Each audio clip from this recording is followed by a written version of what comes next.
Good morning, dear students. Today I will start lesson number 2 is matter around us pure. Today I will continue the lesson by different methods of separation. Previously we have considered solutions, suspensions, colloids and their properties.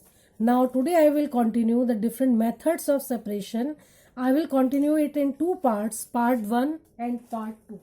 First I will start from part 1, that is the colored component dye from blue black ink. कि हम colored component dye में से blue black ink में से हम किस तरीके से dye को separate करेंगे by the method of evaporation. evaporation की टेक्निक से हम इसको separate कर सकते हैं. फिगर के थ्रू आप देख सकते हैं, अंडरस्टैंड कर सकते हैं कि मैंने इसमें क्या किया है. एक बीकर लिया हुआ है जिसमें हमने पानी भर दिया है. Put a watch glass on the mouth of the beaker. Beaker के माउथ पर हमने एक वॉच ग्लास को पुट किया है. Put few drops of ink on the water watch glass. Watch glass के ऊपर हमने कुछ ड्रॉप्स किसकी डाली है, इंक की पुट करी हुई है. Now start heating. अब हम क्या कर रहे हैं, इसको हीट प्रोवाइड कर रहे हैं बर्नर की हेल्प से बीकर को.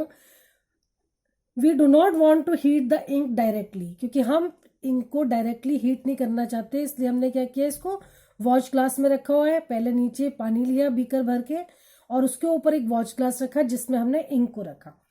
You will see that evaporation will takes place for the watch glass. Watch glass में क्या हो रहा है, आपका एवेपोरेशन का प्रोसेस हो रहा है और continue heating on the evaporation. और जो आपका ये प्रोसेस है वो कॉन्टिन्यूसली चल रहा है जब तक कि हम इसको हीट प्रोवाइड कर रहे हैं. evaporation goes on and stop heating when you do not see any further change on the watch glass. जब हम इसको एक्सपेरिमेंट को करके देखेंगे तो अगर हमें किसी भी तरीके का कोई भी वेपर्स रिलीज होते हुए वॉच ग्लास से नजर नहीं आएंगे तब हम क्या करेंगे, इसको हीट प्रोवाइड करना बंद कर देंगे. We find that ink is a mixture of dye in water. Ink क्या है, आपका मिक्सचर है किसका, dye in water. Thus we can separate from this method we can separate the volatile component, that is solvent. Previously I have tell you about the solution, how the solution is formed along with solute plus solvent. जब solute और solvent को हम combine करते हैं तो हमारा क्या form होता है, solution. Thus we can separate the volatile component. इसमें आपका volatile component क्या है आपका, that is solvent which is water, जो हमारा वेपर्स की फॉर्म में इवेपोरेशन के मेथड के थ्रू रिलीज हो रहा है. और जो वॉच ग्लास में लास्ट में बचा हुआ कंटेंट रह जाता है हमारा, दैट इज आपका non volatile solute, that is आपका ink. This method of evaporation we can separate the coloured component और dye from blue black ink.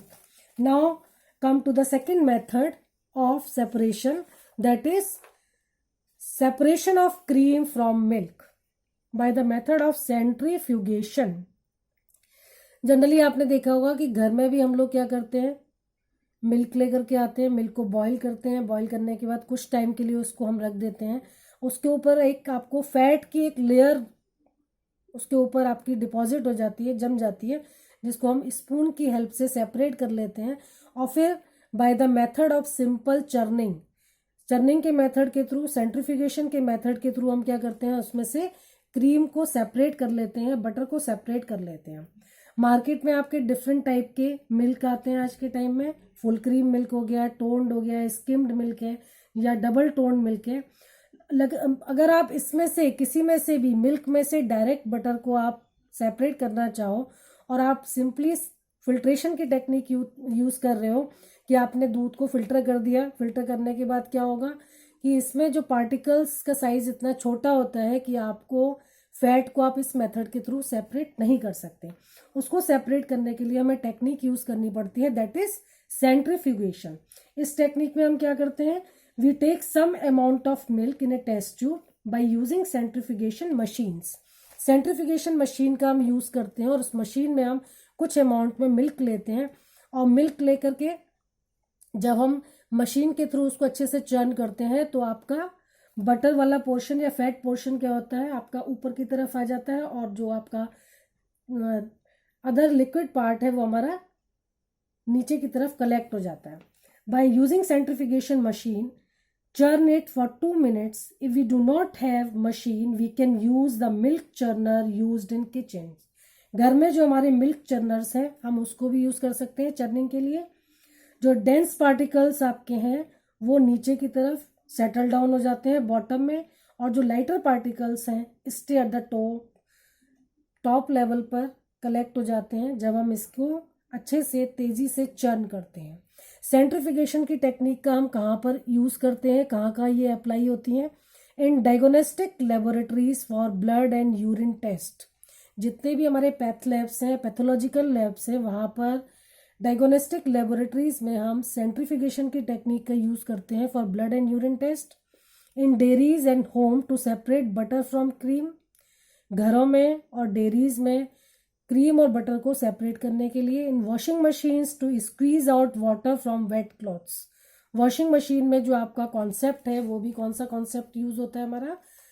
The method of centrification. Now we will start the third method, that is separation of a mixture of two immiscible liquids by using separating funnel. First of all, I want to tell you what is immiscible liquids. Immiscible liquids क्या होते हैं? Immiscible liquids are those liquids which cannot be separated easily. जिनको separate करने के लिए या जो liquids आपस में एक दूसरे में मिक्स नहीं होते, जैसे oil and water.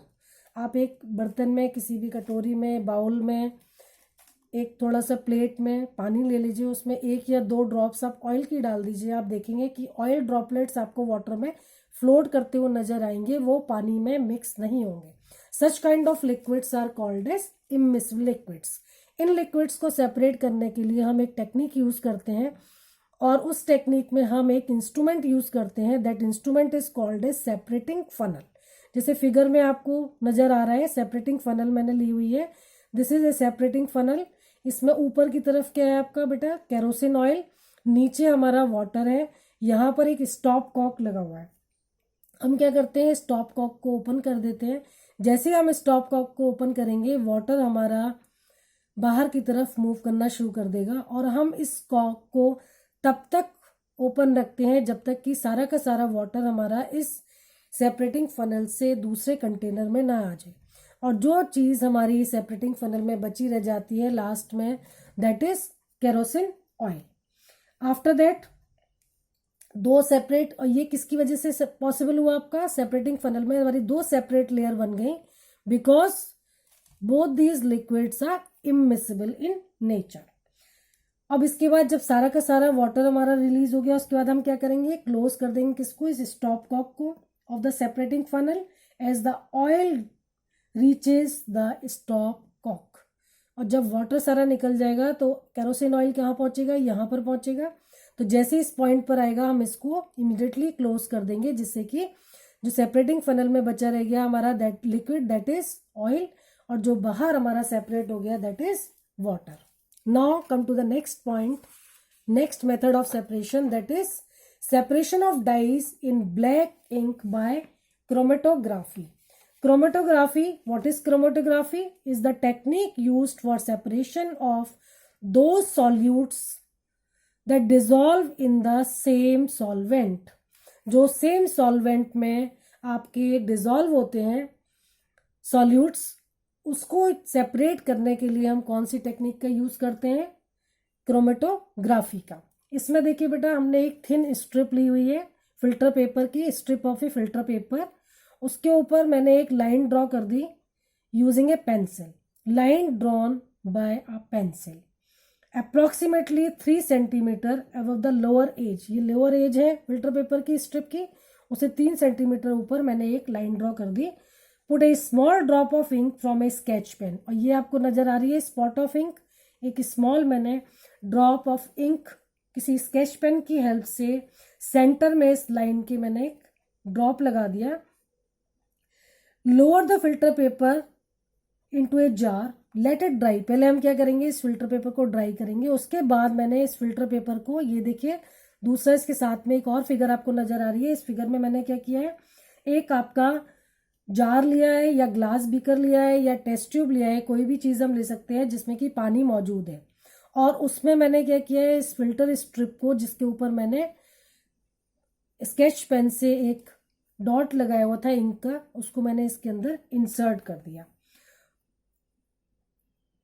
The drop of ink on the paper is just above the water level. और हमने इस फिल्टर पेपर को इस तरीके से एडजस्ट किया है कि जो ड्रॉप ऑफ इंक है वो वाटर लेवल से थोड़ा सा ऊपर हो। Watch carefully as the water rises up and the filter paper.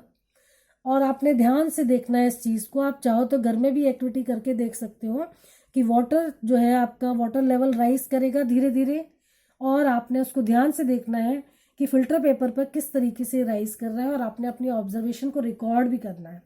The ink that we use has water as the solvent and the dye is soluble in it. और जो ink हमने इसमें use करी है उसमें क्या है बेटा, उसमें सॉल्वेंट क्या है हमारा, वाटर, और डाई क्या होगी, इस सॉल्वेंट में सॉल्युबल होगी, जो उसमें डिजॉल्व हो जाएगी।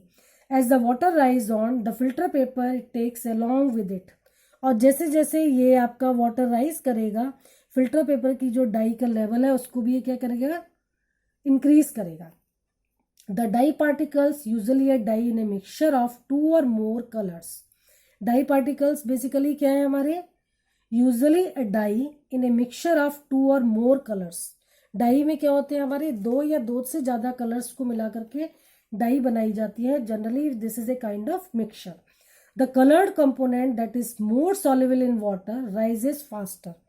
जब हम इसमें देखेंगे कि किस तरीके से राइज कर रहा है, जो कलर्ड कंपोनेंट है that is more soluble in water, जो कलर्ड कंपोनेंट वाटर में ज़्यादा सॉल्युबल है वो आपका राइज करेगा faster in comparison to the other one, and in this way the colour get separated.